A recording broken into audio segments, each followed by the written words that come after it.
Okay, I'm going to now introduce our next event in this incredible event, and that is a panel discussion of food, housing, and income security. And the moderator of this event is our own Jeff Karabanow, who is a professor at Dalhousie University. And I'm going to introduce Jeff, and then he's going to introduce the panelists. So Dr. Jeff Karabanow is a professor in the School of Social Work at Dalhousie University. He has worked with homeless young people in Toronto, Montreal, Halifax, and Guatemala. His research focuses primarily upon housing stability, service delivery systems, trauma, and homeless youth culture. He is a longtime advocate for vulnerable populations. He is a co-founder of the Out of the Cold Emergency Shelter and co-director of the Dalhousie University Social Work Clinic. Jeff is also an awardee of the Senate of Canada 150 Medal. In 2019, he received that. We're proud to have Jeff moderate this panel entitled Food, Housing, and Insecurity. So please welcome Jeff.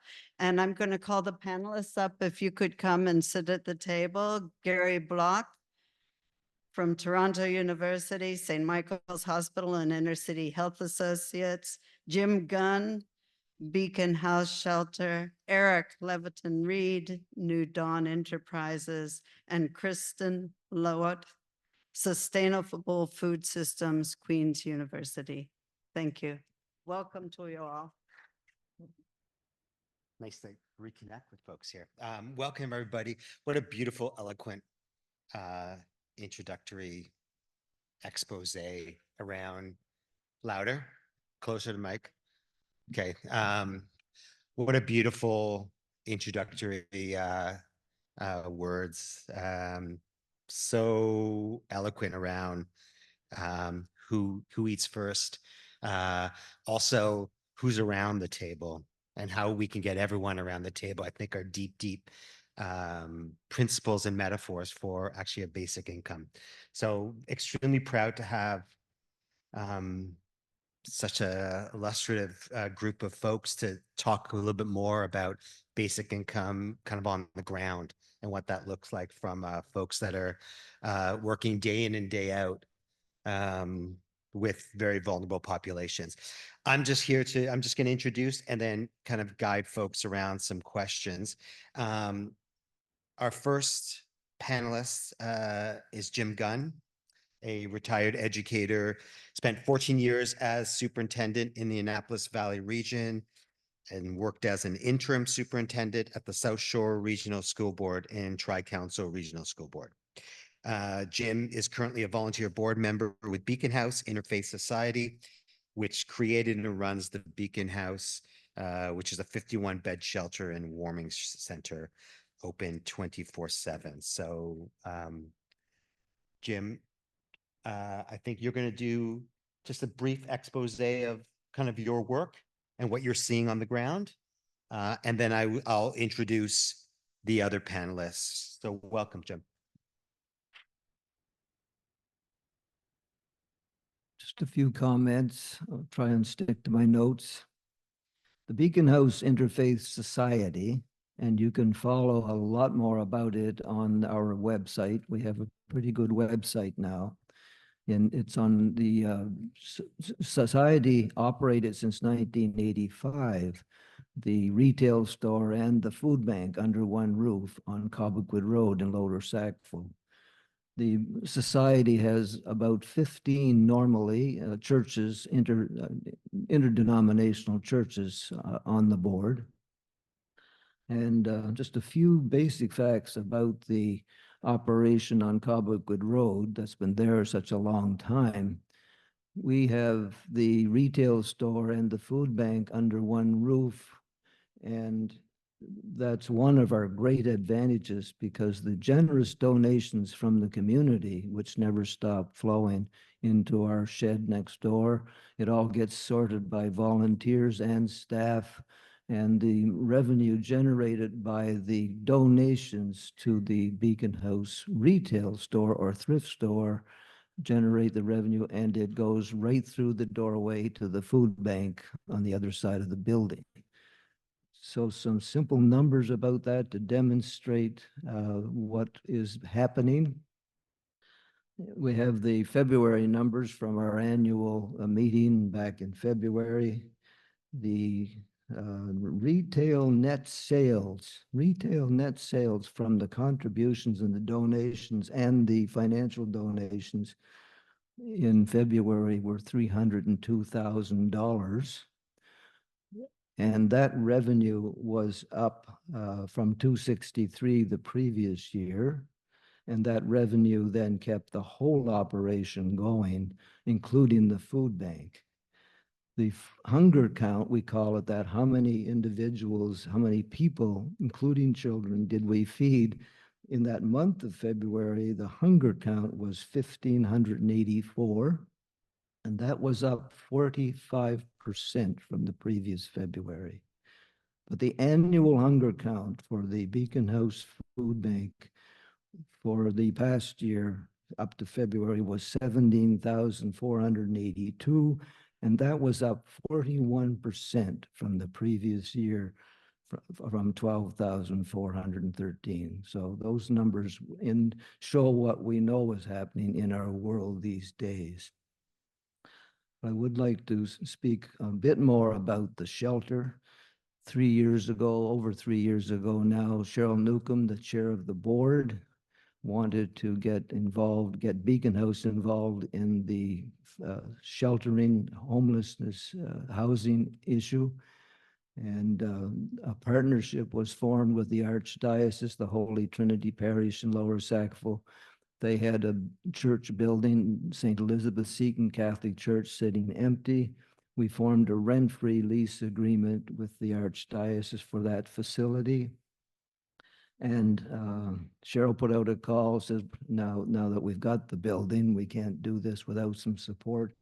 So I pulled together a team of volunteers, and away we went to get things started. About 3 years ago in the winter, we took over the Sackville Area Warming Center.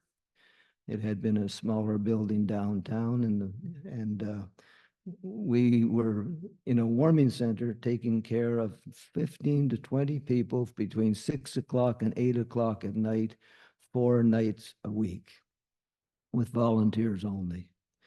But then the Department of Community Services gave us funding for a social worker, professional social worker, Rachel Smith. And Rachel was then providing housing support and volunteer coordination for the warming center to keep away from too much, to take away from save the time for the others. What I meant to say, that all turned into what we have today. We are now a service provider for the Department of Community Services. We now operate the 24 beds inside the Elizabeth Seton Catholic Church. With a partnership with United Way Halifax, we purchased and had built 4 micro shelters to put on the property outside. They've been operating for 3 years, 2.5 years, with another partnership with a government fund. We built 2 more and had them installed, and 2 more were provided by the Archdiocese off another property. So we have 8 micro shelters for individuals outside next to the church. Then you heard the province had purchased 200 pallet shelters for the province. We have had the first 19 operating now for almost a year on our property. So we now have a 24-bed shelter serving 51 homeless people, unhoused people, and they, including the 19 pallets, we feed them, give them 3 meals a day. We have shower, laundry, and the generous donations from the community are just mind-blowing. The contributions, the volunteers. For example, we have a team of ladies, and I say that guys, one guy comes in to wash the dishes, but we have a team of ladies that come in every Tuesday morning to prepare the meals a week in advance. They did make me buy them an upright freezer because they didn't like just dumping it all in a horizontal freezer. And we have the funding then from community services. Couple of more things. Mental Health Foundation of Nova Scotia gave us a grant the last 2 years to hire and have on site a professional mental health counselor.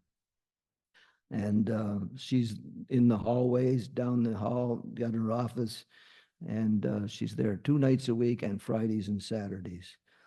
And also we have the housing support workers, 3 social workers, counting the first one, Rachel Smith.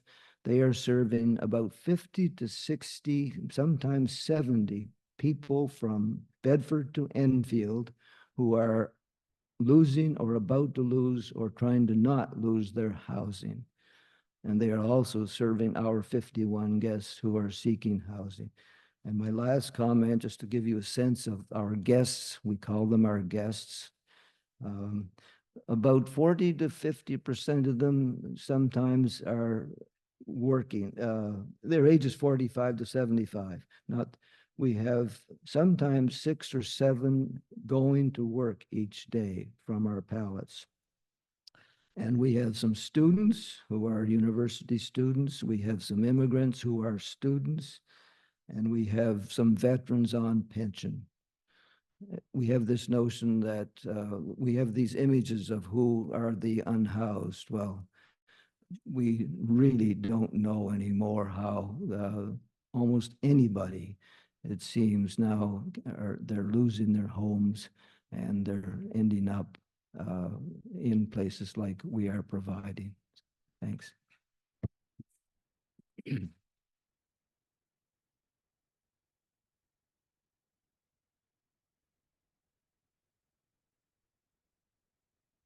Highlights such the important role of community on the ground to be building safety structures that should really be set up in different ways. But it just highlights again, and you kind of in your remarks, it reminds me of how we started out of the cold, which was also kind of, this group of community members on the ground that was building some form of caring society that, folks that were just never at the table, right? To continue that metaphor. So it's thank you for highlighting the work that your community is doing.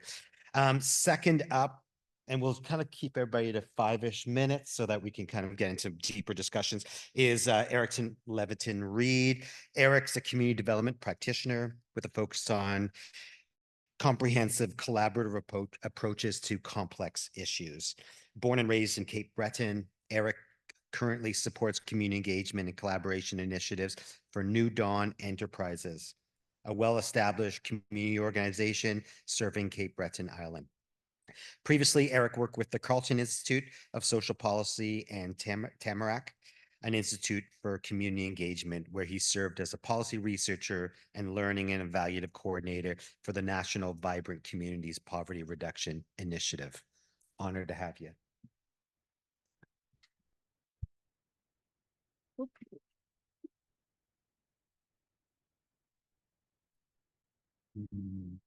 Thank you, Jeff.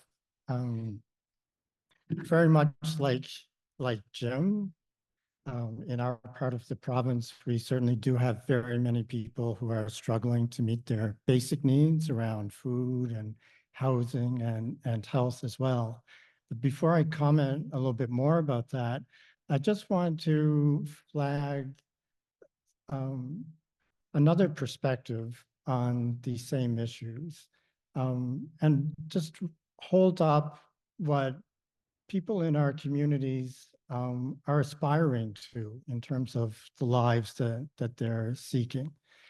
One of the organizations in our community that we work with as a partner with New Dawn is one called Community Cares Youth Outreach. And earlier this year, they had the opportunity to work with an initiative of Campaign 2000, which many of you will be familiar with, around poverty reduction. And what Campaign 2000 was doing was creating opportunities for people who have lived experience of poverty to talk about what it might be like to live in a poverty-free community. What would that look like? What would that mean to them? And some of what we heard from 20 young adults living on the north side area of CBRM was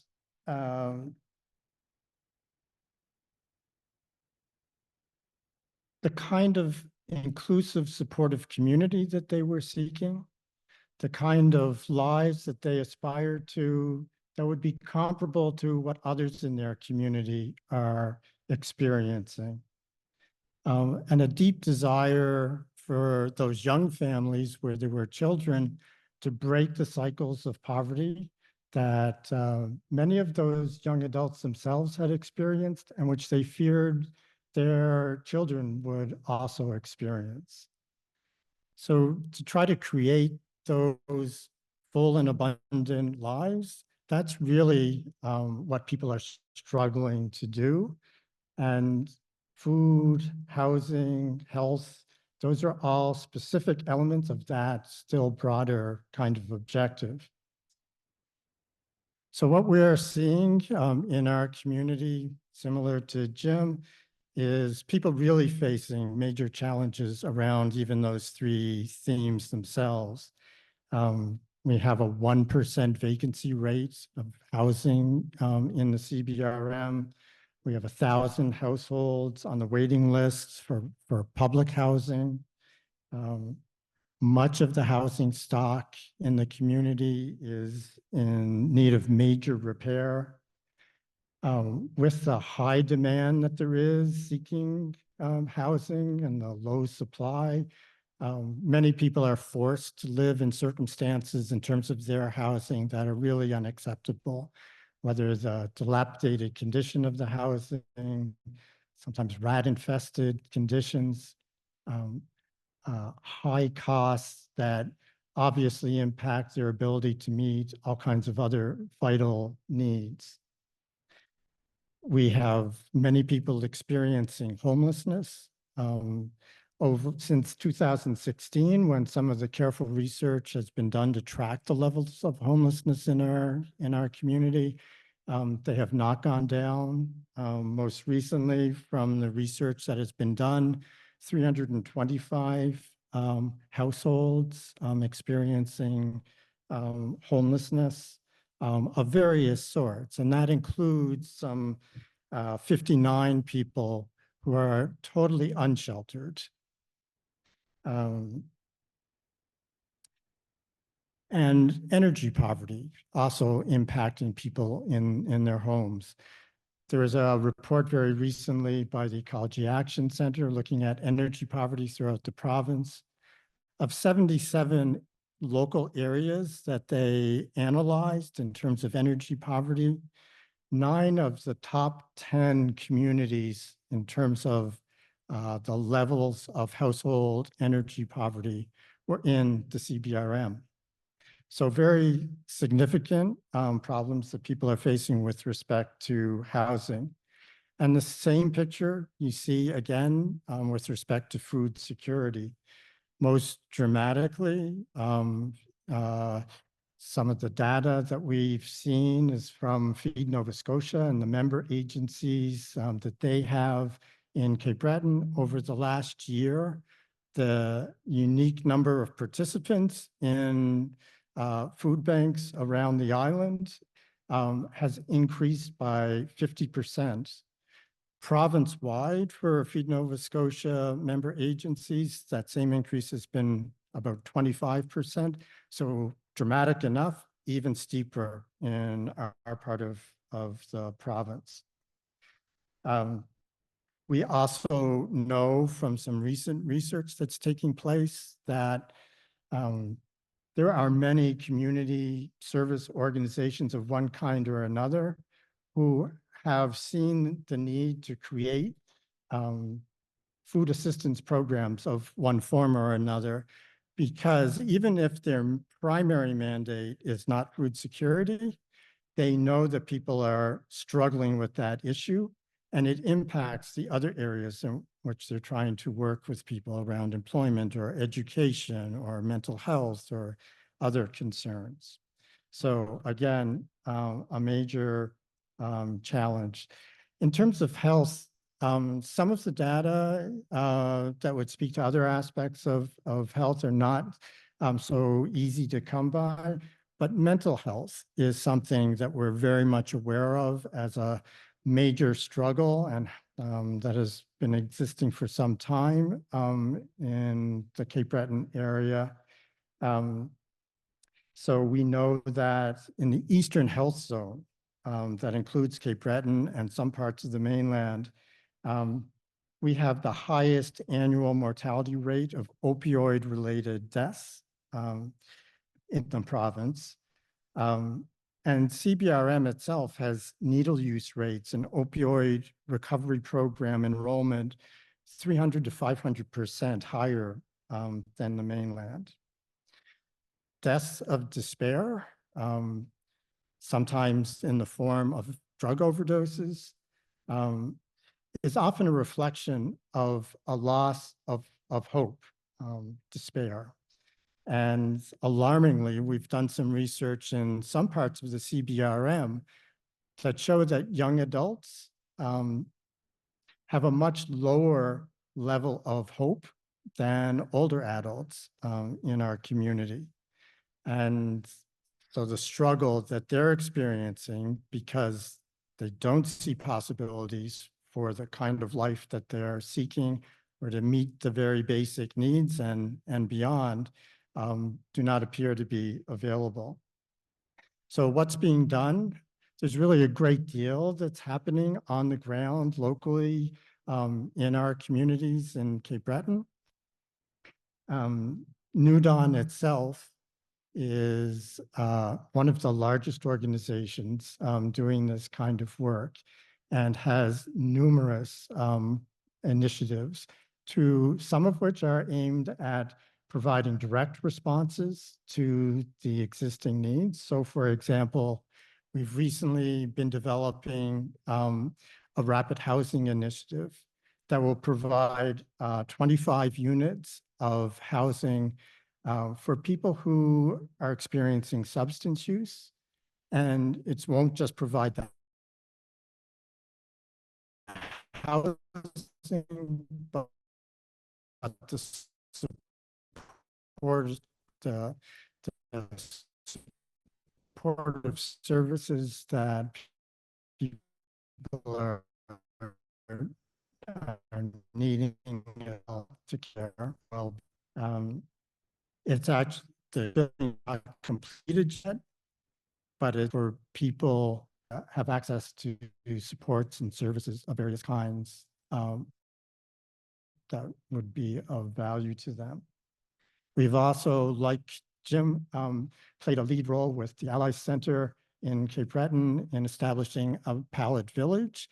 That's not quite complete yet, but it will be in a matter of weeks, and there'll be 35 units there. And that is a direct response to the knowledge that there were some 50 people totally unsheltered in the community. Our hope was to have established that facility early in the winter, last winter, to really meet the need that existed. We will have it now going into the next winter. And again, supportive services are all part of that model. There are a variety of others, and I know I've taken probably all the time that are available to me, but there are other forms of supportive housing that we are have already developed. There's further organizing and research to see still further what kinds of supportive housing is required and to build the capacity to achieve that. And likewise, several initiatives happening already to bring people together, to find new solutions, We recognize the value of food banks, but we also know some of the limitations of food banks. And so some of the research and organizing that we are doing in partnership with Feed Nova Scotia, with public health, and with a variety of other partners, is to look at other approaches to meeting people's food security. I know we're going to talk about it further. Basic income certainly is one of the strategies that can contribute across the board to meeting these really important needs, kind of a foundation. And I know we'll come back to that further as we discuss. Thank you.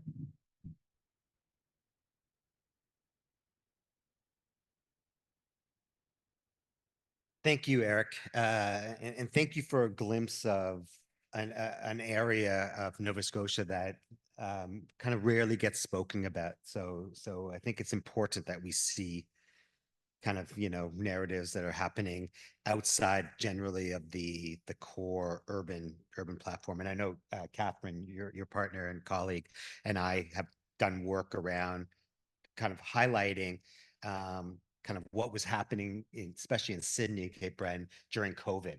And it's heartbreaking to hear how worse it's become since that, with also an increase in different types of services and resources, which, always pushes me to think we have to do things differently. And that basic income, as you note, is part, I think, of doing things differently.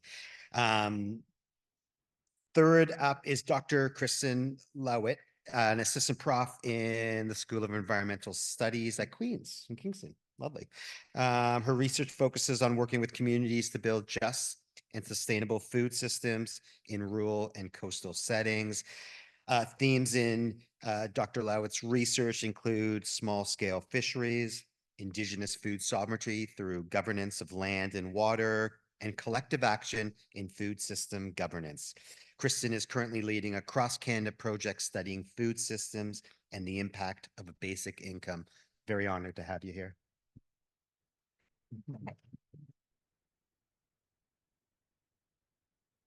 Okay, that makes me sound much more like an expert on basic income than I really am, but I will share with you a little bit about sort of what I'm thinking about and doing collaboratively with some other colleagues around this area.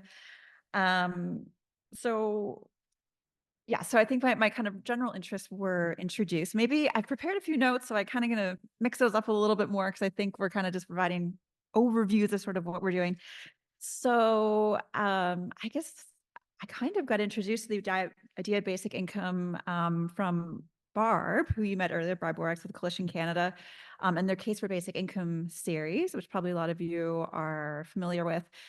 I was asked to contribute to the case for basic income in fisheries because I had kind of an interest in research around small scale fisheries and food systems. Didn't really know anything about basic income. And so I worked with a group of colleagues on that case, and then contributed with some others to the case for basic income in agriculture. Another colleague of mine, Elaine Power at Queen's University, has been doing work advocacy around basic income and food systems for a long time, had contributed to the food security case. So anyway, that to say, we thought, well, we have these different cases around different pieces of the food system and basic income. We've got, the food security, access to food piece, fisheries, livelihoods, small farmers. Maybe we can bring them together a bit more from a food systems lens and think about, what would basic income mean kind of across the food system? And that's a big question. And I can't really, answer that. But the idea was to bring together these sectors and similarities and differences more. So a group of us, including there's some people in this room, Hannah Harrison, who some folks might know in the room, other colleagues, Charles Lefkoe at Lakehead University, Brian Dale at Bishop's, Caitlin Patterson at Queen's. We applied for a small grant and did some workshops with food security organizations, farmers, fishers across different parts of the country. Some were in person, some were virtual. Hannah convened one kind of here in the Atlantic Canada region about, how might a basic income kind of support what you're doing in your kind of part of the food system. So I'll just say a little bit about some of those different pieces very briefly. So I will say, so the food insecurity piece, right? So the access to food piece, and we've heard a bit about the picture in Nova Scotia. is really sort of well established in terms of the role that a basic income could play, right, as a key mechanism for reducing individual and household food insecurity. Because this is a problem that's primarily driven by a lack of income to purchase sufficient nutritious food. So in 2022, the poverty rate in Canada was almost 10%. The rate of food insecurity that year was quite a bit higher, like nationally at 17%. 2023, it was higher to nearly sort of 1 in 4 Canadians. And that's, that's a spectrum from those who actually don't have enough to eat to maybe degrees of worrying about, not having enough food to eat. But the fact that these rates of food insecurity, are also like higher than the official poverty line suggests that that poverty line is not, capturing this full spectrum of scarcity and deprivation. So if a basic income, and, Mandy spoke about the principles earlier around which it, could be designed and that movements are advocating for, right, including how it would be kind of gradually phased out. So it wouldn't only go to those with, incomes at the poverty line, but would gradually, phase out. Then, many more individuals and then just those below the poverty line would receive a basic income. We could kind of anticipate significant reductions in rates of food insecurity. I will say in the workshops that we did, and this is something that, Valerie Trasick, for example, at the, Proof at University of Toronto, and Elaine's been doing for a long time, existing kind of supports are not really meeting kind of the needs, right, around food insecurity and the kind of patchwork of social supports or, food charity and assistance programs and so forth.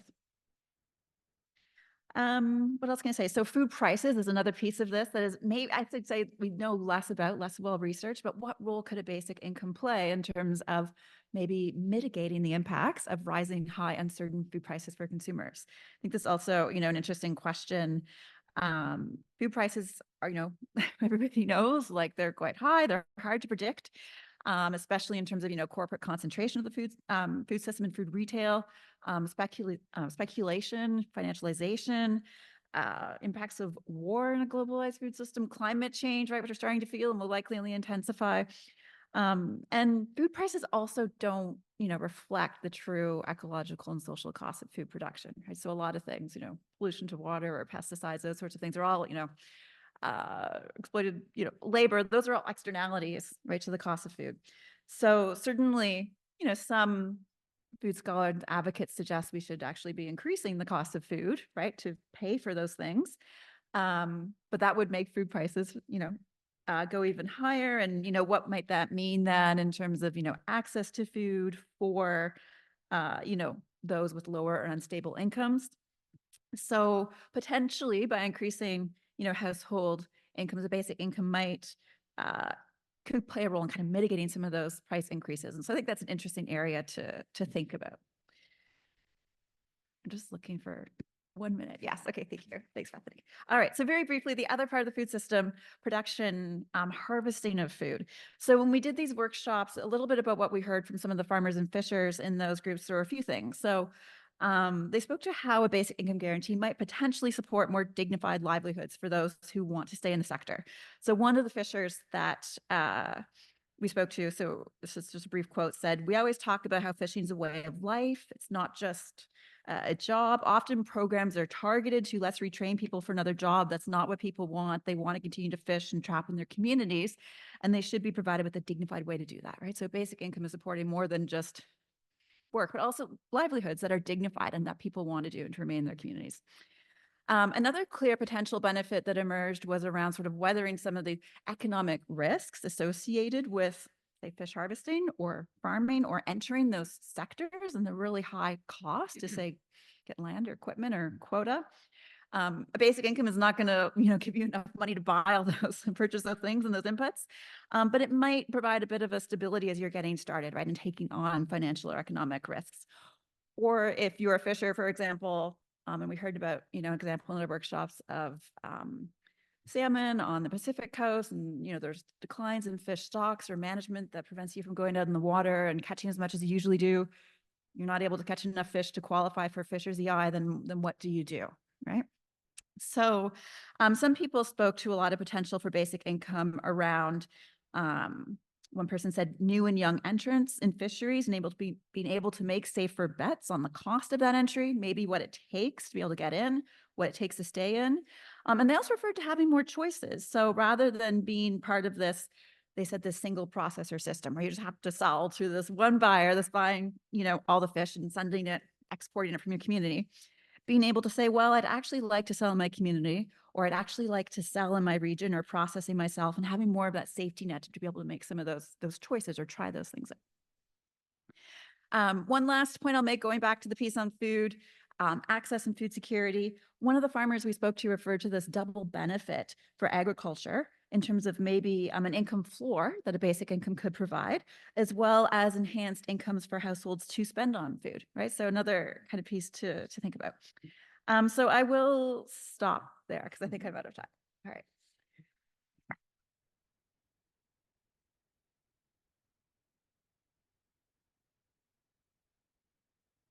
Thank you for exploring a little bit, not only the notion of food security, but food sovereignty and kind of, you know, the being empowered with kind of making decisions, you know, and communities being able to have that control is, I think, is significant. And also, again, basic income can provide some of that.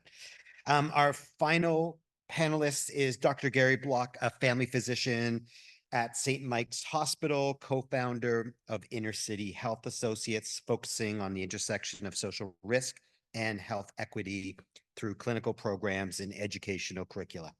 He's developed internationally recognized tools programs addressing poverty in healthcare and serves as a senior fellow with the Wellesley Institute with expertise in social policy and income security reform. Dr. Bloch has also co-founded the advocacy group Health Providers Against Poverty. Very honored. Welcome. Thanks, Jeff.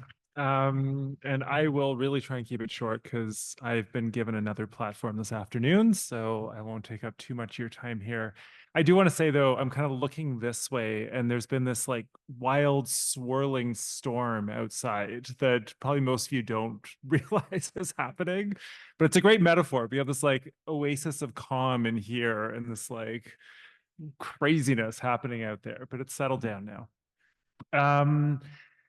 So I think what I want to say in brief, just as my opening remarks are, you know, first of all, like I'm not feeling great about the world. I will say that with all honesty, right? I think this year has been a very difficult year.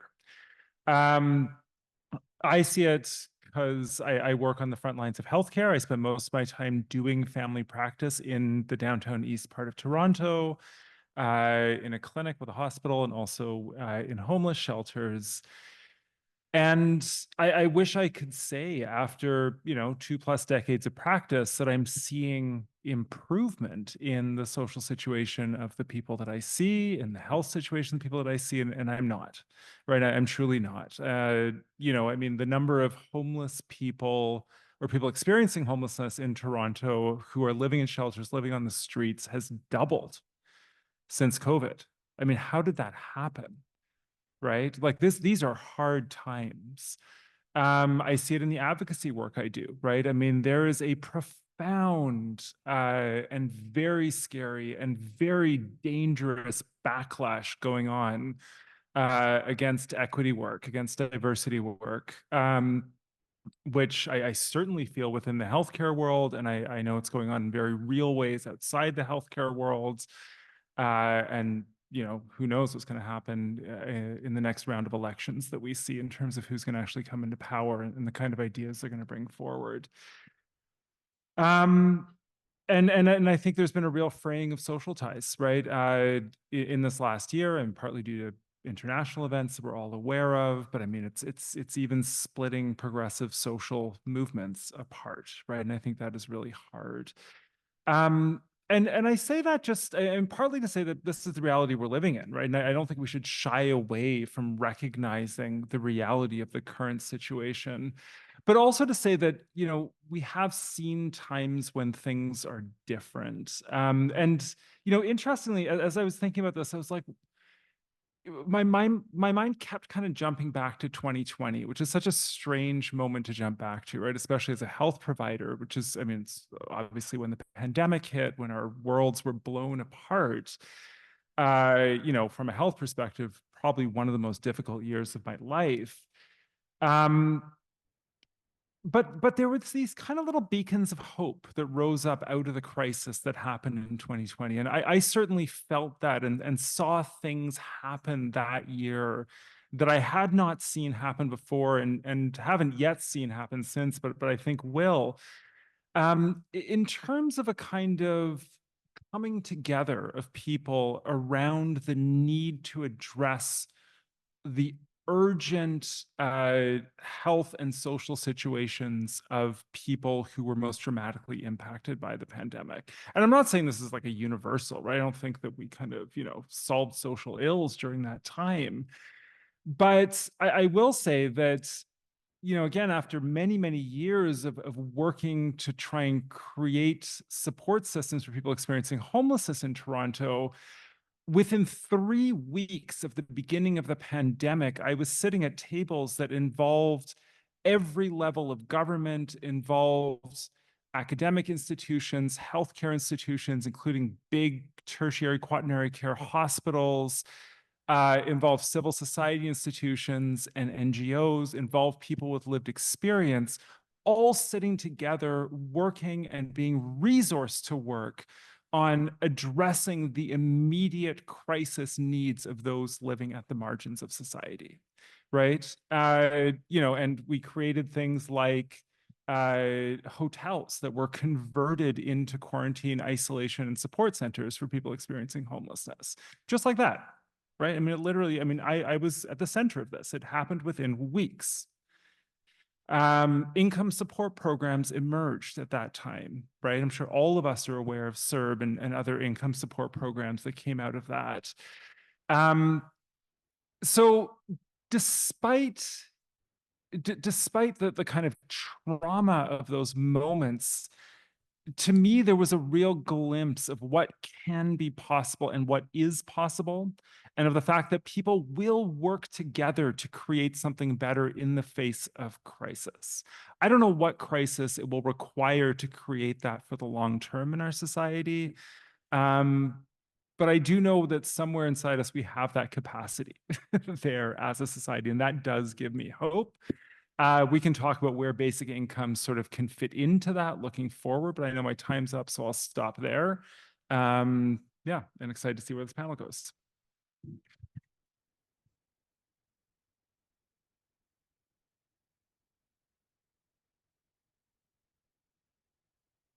Do we want to open it up or continue with questions? I think some of these questions have already been kind of responded to by the lovely discussion so far. Like Gary, I gotta say, like, I just did a online introduction lecture for community development class of mine, and I kind of said the same stuff. It's amazing to see, like, something happened during COVID that brought us together, and it doesn't exist now. You're right. The access to folks around a table, we never, at that time, I was coordinating out of the cold, and we moved like that. We moved from a place like this to hotels overnight. Never did it before, had no clue how to do it. We did it. We had the openness, we had the acceptance to do that stuff, and we had every level of government around the table. I don't see that now. So you sparked a lot of kind of what I was thinking around these pieces. Anyhow, that's me. It's not important. We have phenomenal folks around here. Let's chat, bring up, raise some questions. Yeah. How are you, Kendall? Kendall, do you want a mic? Do we need a mic for Kendall? Oh, okay. Well, Kendall, do you want to just come up here?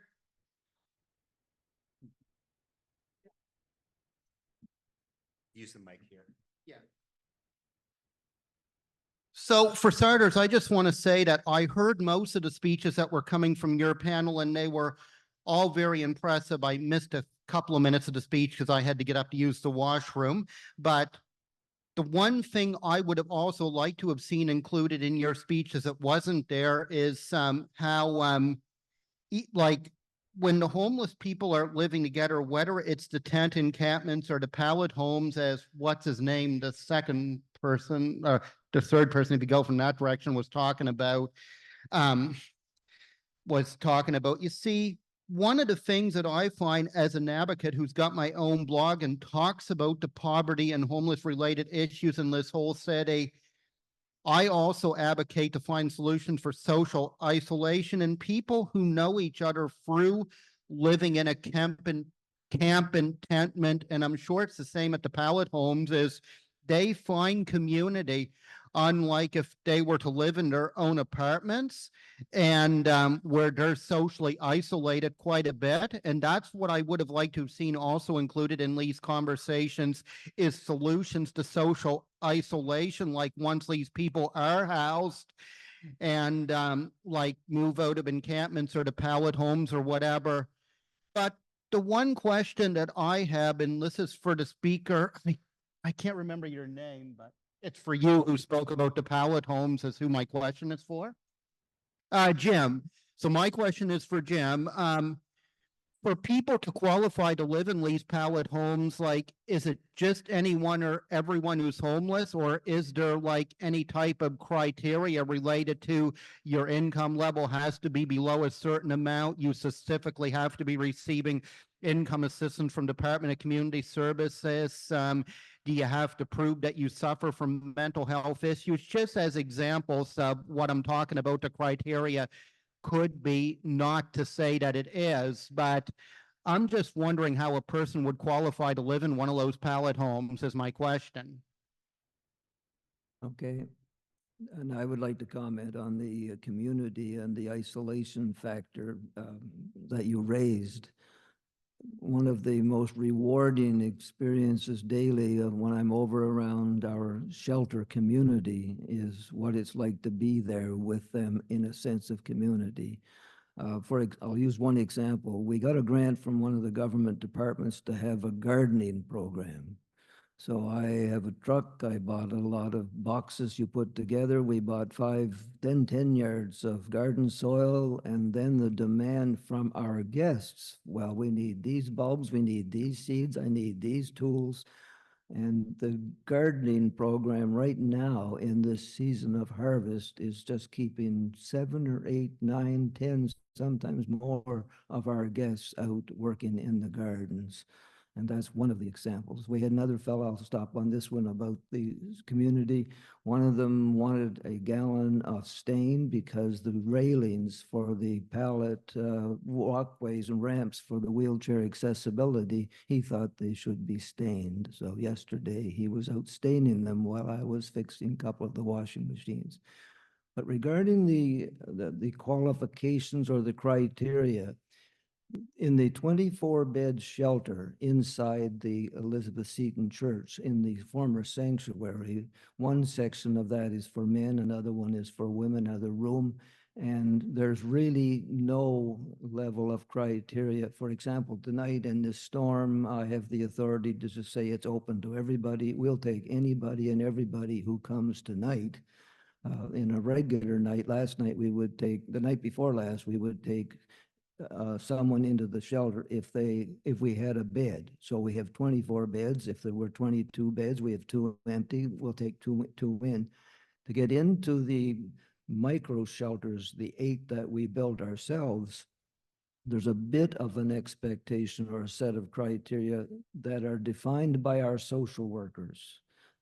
They have I've seen them, but there is certainly a level of responsibility. You have to be able to demonstrate or show when you're there that I can be in here with others, that I'm not going to be a serious problem, that I'm not going to be violent. I'm going to be able to be responsible with others around me. But the level for the pallet shelters, the level of acuity is quite low. If you've been in the 24-bed shelter for a month or so, and then you've been put in one of the micro shelters, but this person can live on his or her own out in a pallet. They have a job. They have a pension. They are veterans on pensions. They are students. the level of acuity for those who get access to the pallets is really quite low in terms of a social worker's criteria. There is a level of criteria set by social workers. Yeah.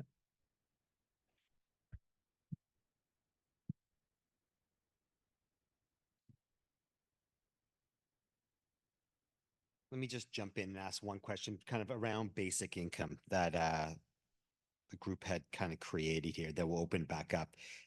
So many folks argue that that a basic income guarantee could alleviate a lot of the dynamics that all of you have raised around food system inequities, housing insecurity, health difficulties.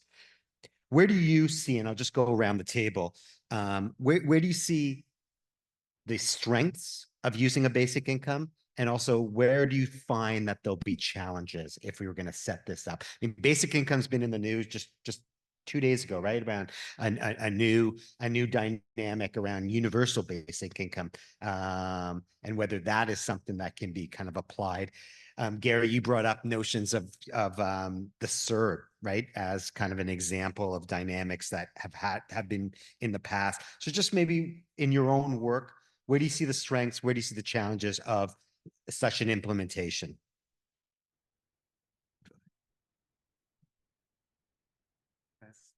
All right.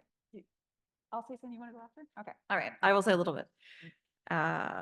Okay. So I already kind of spoke about the benefits, so I'm not going to repeat that, but in terms of challenges with respect to a basic income. So I think this is something we thought quite a bit about in our work in terms of, what are the opportunities, but also what are the limitations, what are the tensions, what are the challenges? Basic income is not, this little silver bullet or panacea for all the problems facing our food systems.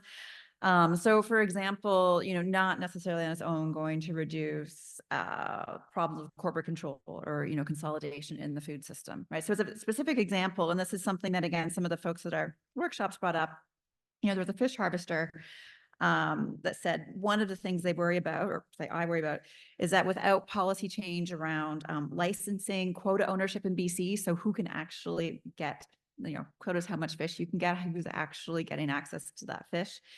Increasingly, it's through the market, right? So if you have more money, you can buy more fish. So they were saying without policy change around licensing, quota ownership, that a program like this, basic income, props up an already problematic system. If we bring this in, does that negate government's need now to address these policy issues, which have brought us to this? And that's always the concern. I think it's a different piece of the discussion, but we really have to focus a lot of our efforts on rectifying the problems that have brought us to this point. Right. So I thought that was interesting, right? So basic income, yes, I think an important tool, but certainly not gonna solve all. Think about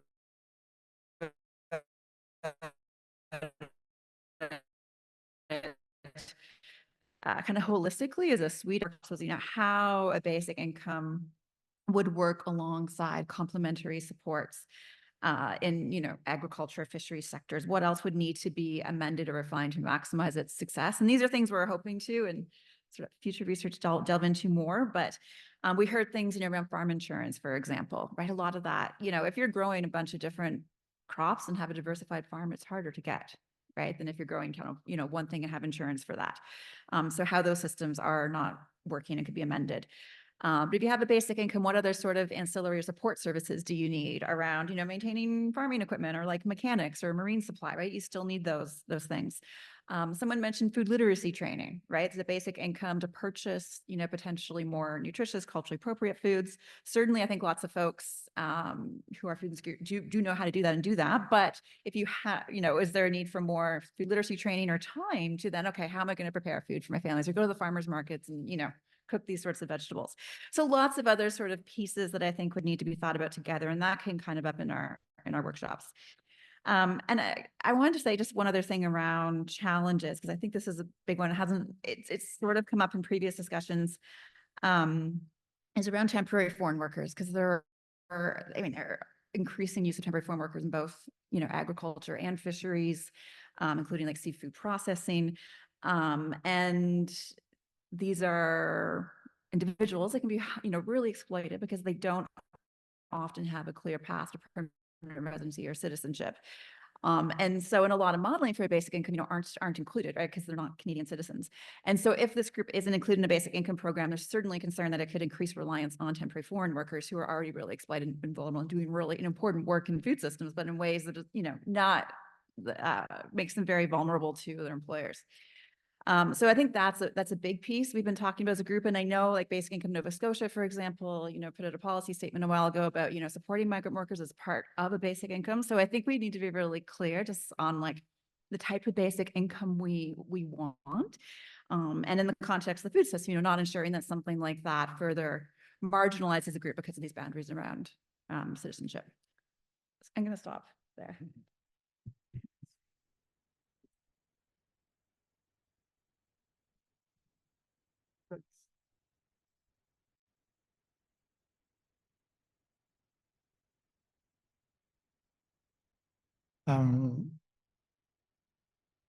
Having a basic income would provide such a foundation for people who are living in vulnerable circumstances that it seems kind of obvious that it would provide a real benefit to people as they move forward. That's especially the case for people living in poverty who are experiencing multiple kind of intersecting factors that make it difficult for them to consistently meet their needs. So if you have very limited income, something that arises in one part of your life can send you into real tailspin in terms of all the other aspects of it. Having some level of security around income puts you in a different space altogether in terms of your basic circumstances, your ability to focus and address some of the other challenges and opportunities that you might want to seek.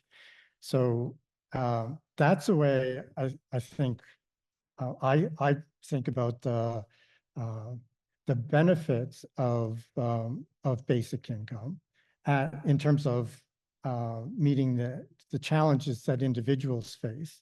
At another level, I think one of the strengths of basic income is that it speaks to a different set of principles and approaches to how we organize our community and social life altogether.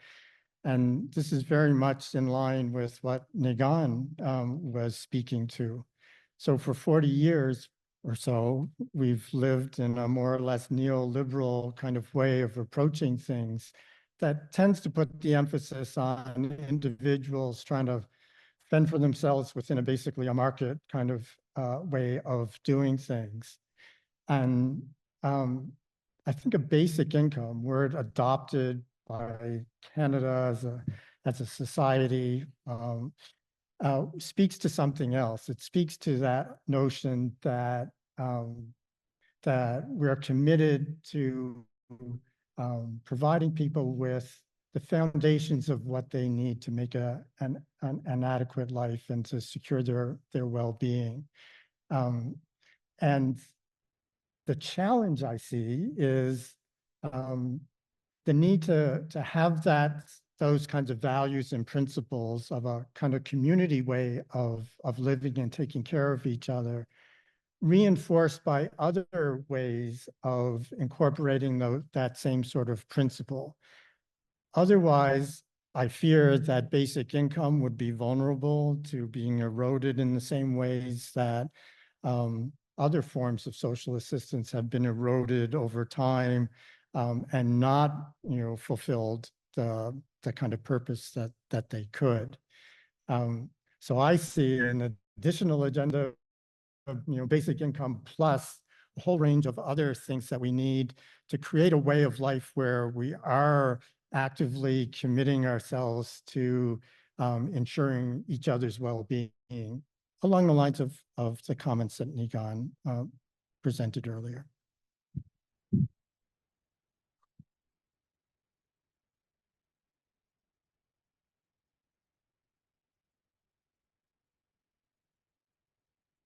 While we're watching for another question or comment, I'd like to add another observation that I've gained or I've sensed or felt in our daily work over at the shelter.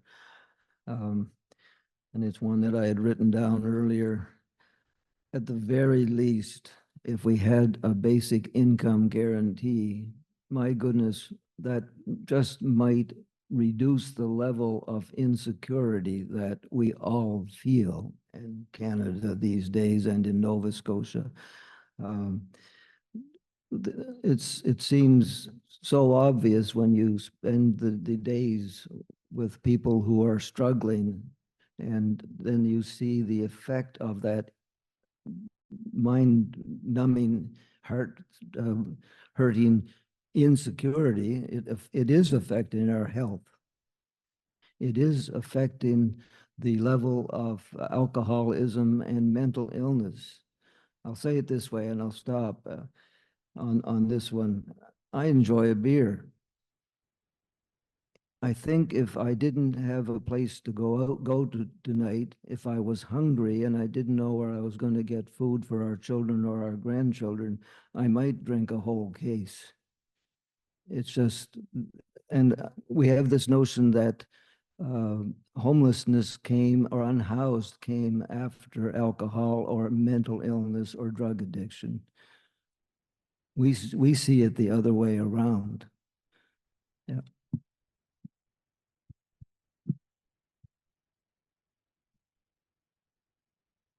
Do we have time for?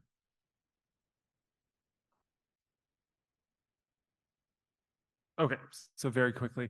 So I guess what I want to say is, first of all, I'm really happy the basic income conversation seems to have shifted quite significantly over the years. I mean, I've been sort of following this conversation, obviously, for quite a long time now, and I'm really getting the sense of a kind of I don't want to sound condescending here, but like a maturity. And I say this to myself as well, right? The sort of, all of us are sort of maturing into some of the realities of what it means to deal with social inequities in our society. I think this is partly driven by just sort of overall social awareness of what inequities and systemic and historical inequities really are about and what they mean. And I say that to say that, you know, the conversations have become far more complex, right? And I think I'll speak to this a little bit more when I have time this afternoon, so I won't spend a lot of time on that. But I think it is really necessary for us who are interested in achieving income security to sit in that space of complexity, right? Sit in the space of a complexity that is born of people's lived experiences, their lives, their stories, and their histories, right? And community histories in a very deep and real way. And I will say that, you know, back in, I guess it was 2016, 2017, I'm sure many of you are aware of Ontario's basic income pilot that was put in place at that point. Not all of you may be aware that at the same time, and I don't know why they did this, but at the same time as creating that basic income pilot, they created another group that was tasked with developing a 10-year roadmap to ending poverty in Ontario. I sat on that group. It was an amazing group that was very diverse, and it's grappled very deeply with the kinds of ins and outs of the complexities of the income security and social support systems in the province. And produced what I thought was a fabulous report that came out and then was just like shelved the second the Conservative government came in Ontario, which happened about 6 months after the report came out. But for some reason, those processes were never brought together, right? And they needed to be brought together, right? They needed to be brought together in a way that said, yes, we love the simplicity of this idea of providing a basic floor of income. That is necessary. But we also need to add on a careful, measured, layered, thoughtful, and approach to understanding what this means and what lived experience of social marginalization means for individuals across our society and for communities across our society. And that requires a whole different level of analysis and thought and conversation. And when we're able to bring that complexity together with the beautiful simplicity of a basic income program, I think that's when we might be able to really move forward with a program that can have the kind of impact we're hoping for. Awkward. Oh, there we go, back on. Excellent. Quick statement and then follow up with a question. One, we talk about the basic elements in order to exist, the 7 directions, teachings, ancient teachings. We all know we need air to exist. We all knew we need water to exist. If you don't get air within 10 minutes, it's clinical death. The doctor, first aid instructor, Canadian Red Cross. Anybody needs their first aid certificate, come see me. Need your training, upgrade every 2 years. No. Turned right into a commercial. We know you need air to exist.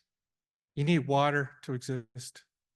You know, we need food to exist. These are basic elements we need to exist. But the other 3 that people forget, it's like directions. We know east, south, west, north, but we also forget where we're standing, where your heart is, and where Creator is. We always forget those 3 other directions, but that's instilled in us as Indigenous people. We need that creative outlet. And if you don't have that creative outlet, you lose that connection. If you have no connection, that leads to addictions. And most importantly, you need shelter. You need shelter to exist. So those are the 3. And one thing I teach the young people when they learn our old ways and go to ceremony, I'll teach them to actually know how to make a sweat lodge. I said, now you'll never be homeless, because that's what an elder told me once. And he was right. But what happened to our people, colonization, that it was like collateral damage that was done to our people. And I thank William Nevins for teaching me this theory of collateral damage that was done to our people. So we want to create collateral healing. Even when it comes to basic income, we need collateral collaboration. Because a lot of times, and I've heard this from organizations, go to the band office. Why are you down here? Why are you downtown? Go back to your reserve. Why are you go to the Friendship Center? And my question is, how have you in your field said, no, how can we work together? How did you collaborate with not only groups around us, because I do groups, I love Leave Out Violence, Nova Scotia, program coordinator for Member 2. Shout out to Dennis Adams. I don't know where he's at, but he's amazing, does great work with the youth.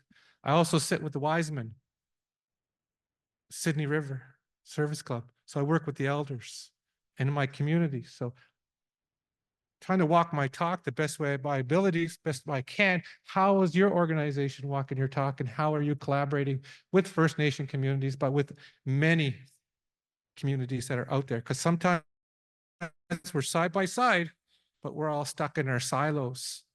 So what's your best practice of collaborating? Is my question. And most effective way likely is through the churches, the various denominations on our board of directors. That's one big way. And we get our message out, and the response comes back through those communities of faith. Also, I, as fundraiser for the board, get to speak to the business associations, the Sackville Business Association. I've gone to speak to several churches in the HRM area, where we get messages out through Rotary clubs, and any nonprofit or business association that wants to know about Beacon House, we get out there and get our message out there. That's our way. And the number of businesses that contribute to our shelter and our food bank is just wonderful. But it's important that we say that to our community. We built 20 big lockers to house their stuff. People won't come to a shelter if they can't, and if you can't say, well, what's going to happen to my stuff? We have a big locker for you. But the home hardware donated all the materials. That's one example. I could go down a long list of the community businesses contributing to take care of our guests. So it's everywhere we see an opportunity to get our message out and to say thank you. That seems to be our way of collaboration.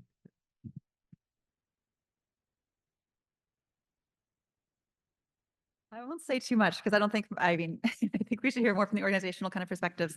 As an academic, I think my way of collaborating is through trying to do participatory research, right? So co-developing questions, research questions and partnerships with communities. So research is not just, it's also a form of praxis, right? Where you can like think about these big questions, but have some action coming from it. So trying to do partnership-based work, I would say, and I won't say much more than that right now. So there you go.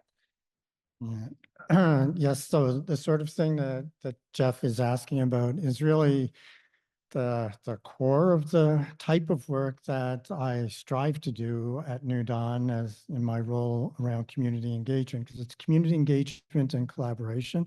So it's meant to bring people together to look at the complexity of the issue and come up with solutions that weave together the contributions of many different players and the perspectives that they're bringing, work at different levels, all of that sort of thing. It's not so easy to do in practice, in part because there's also a urgent need for specific tangible things that address the needs that exist. And so you need to do some of both, some of those immediate tangible actions where they can be taken, and some of this relationship building and organizing and working together towards bigger solutions.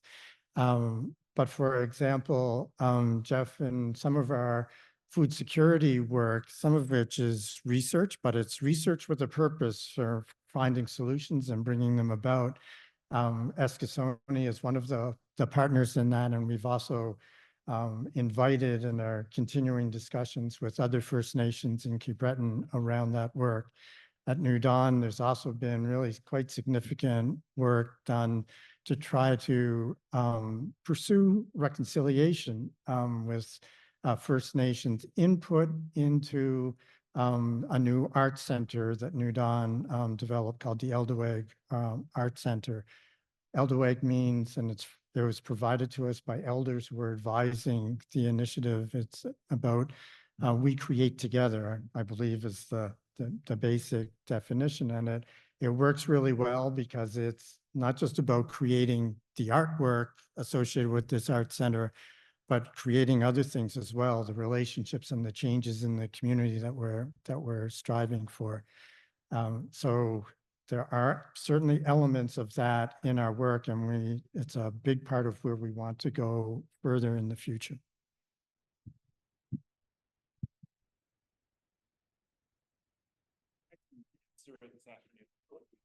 How about that?